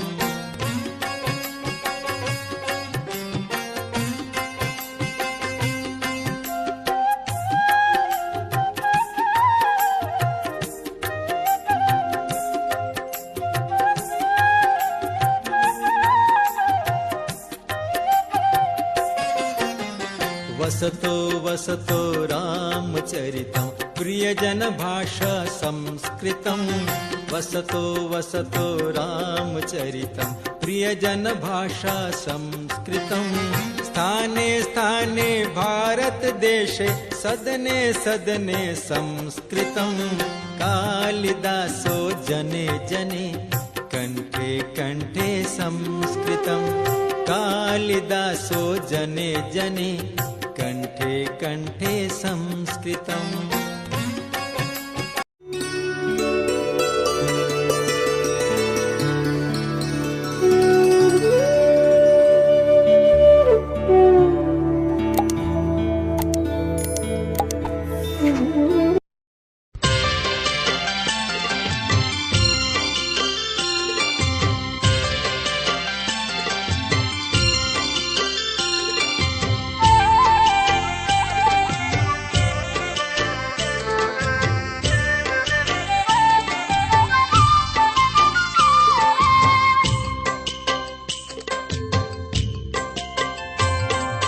मम देशो भारतं मम भाषा संस्कृतं मम देशो भारतं मम भाषा संस्कृतं जन्मभूमिरस्माकं भारतं भारतम्